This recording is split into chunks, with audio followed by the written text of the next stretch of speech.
नमस्कार, आप देख रहे हैं द न्यूज। आपके साथ मैं सृष्टि मिश्रा। राजस्थान में कांग्रेस को डबल झटका लगा है। देखिए, विधानसभा चुनाव की घोषणा होने के बाद लगातार बीजेपी का कुनबा बढ़ता जा रहा है। अब ताजा अपडेट सामने आई है। सचिन पायलट के दिग्गज नेता सुरेश मिश्रा सवर्ण समाज से आने वाले ये दिग्गज नेता हैं और देखिए, सवर्ण समाज के उत्थान के लिए कई कार्यक्रमों में इनका प्रतिभाग रहा है। बहुत बड़ी हिस्सेदारी रही है।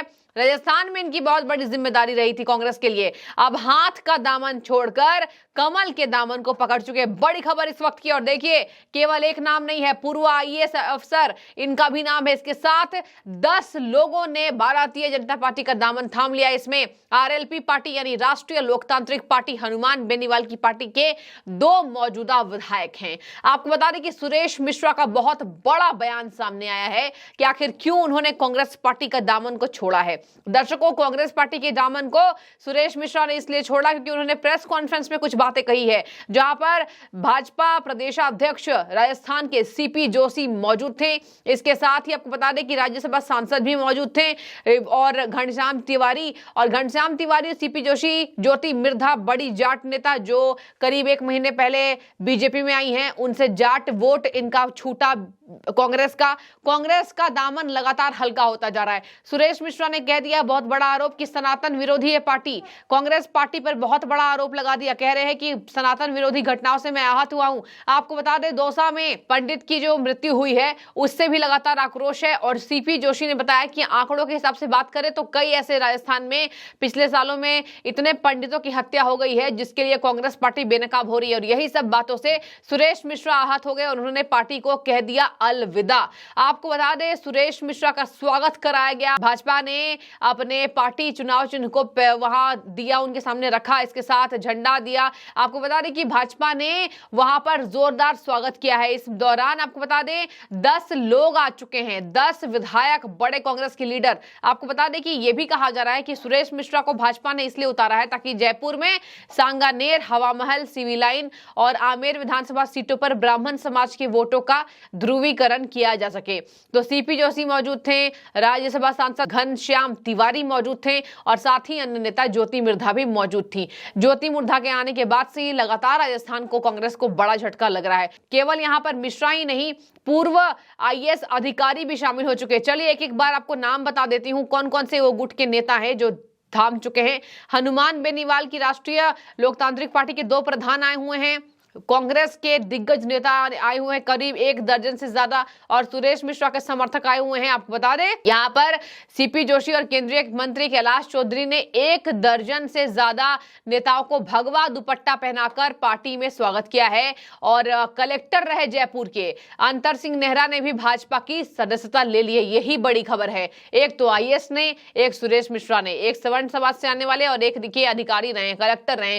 और तो ये दोनों के आने के बाद से कांग्रेस पार्टी को डबल अटैक हुआ है। इसके साथ आपको बता दें कि यहां पर सचिन पायलट गुट के नेता ये माने जाते रहे हैं। सुरेश मिश्रा जी जो हैं वो सचिन पायलट गुट के नेता माने जाते हैं।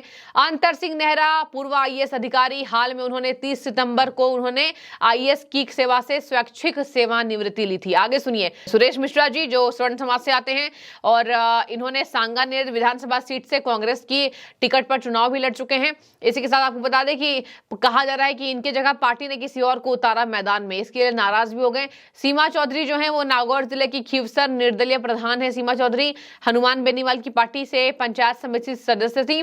गीता देवी आई हुई हैं। रेवंत राम डागा सक्रिय आरएलपी नेता हैं। इसके साथ आपको बता दें, गीता देवी जो है वो हनुमान बेनीवाल की पार्टी से हैं। तो हनुमान बेनीवाल की पार्टी के भी लोग यहां दिखाई दे रहे हैं। इसके साथ महिपाल महिला सीकर जिले के फतेहपुर की रहने वाली है।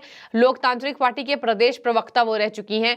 इसी के साथ जगदीश बिडियासर जो कि आरएलपी से ही जुड़े हुए हैं। झालाराम वो भी आपको बता दें कि मोलासर के रहने वाले हैं, जिला परिषद के सदस्य और पूर्व प्रधान रह चुके हैं।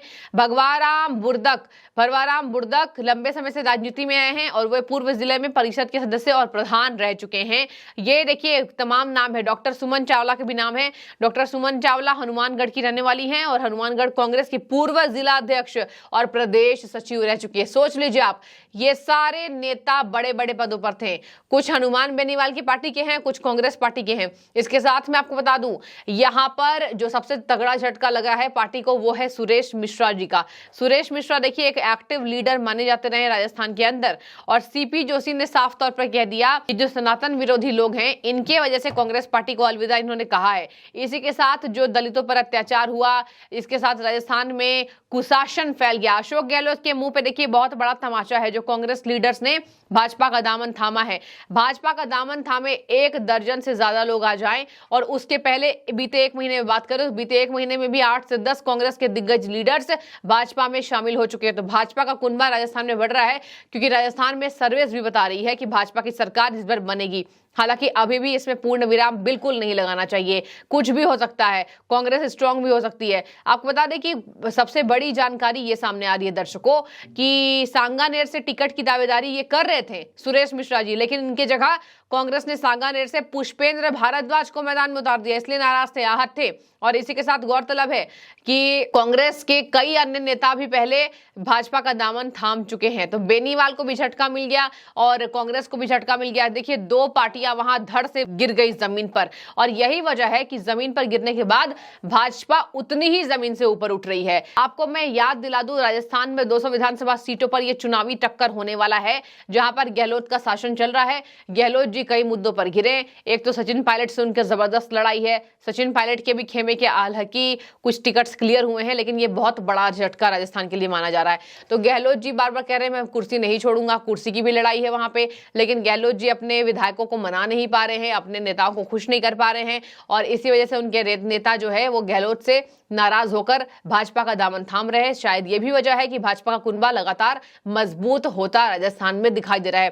तो राजस्थान में भाजपा का कुनबा मजबूत हो रहा है, और यही वजह है कि सर्वेस बता रहे हैं कि भाजपा को 200 में से 125 सीटें मिलने की कवायद तेज है। तो ये पूरी खबर है जहां पर भाजपा लगातार जीत का परचम लहराने के लिए तैयार हो रही है। जिस तरीके से प्रधानमंत्री वहां जा चुके, रैलियां हो गई, दौरे हो गए, और अमित शाह गरज कर आए, इसके साथ बड़े बड़े दिग्गज नेता जो भाजपा के हैं, जैसे जेपी नड्डा देखिए राष्ट्रीय अध्यक्ष हैं। अब जेपी नड्डा भी गए थे जयपुर में, उन्होंने कुछ नेताओं से मुलाकात की थी। तब से ही कांग्रेस पार्टी को यहां झटका लगता दिखाई दे रहा है, और कांग्रेस पार्टी को राजस्थान की 200 विधानसभा सीटों में से कहा जा रहा है कि 70 से 80 सीटों पर कांग्रेस सिमटने वाली है। तो यह बहुत कम आंकड़ा है, और यह कम आंकड़ा बता रहा है कि कांग्रेस पार्टी की इस बार राजस्थान में जबरदस्त हार होने वाली है। तो बने रहिए, जो भी आपकी राय हो इस खबर के बाबत जरूर रखें। आपका बहुत शुक्रिया द न्यूज से जुड़ने के लिए।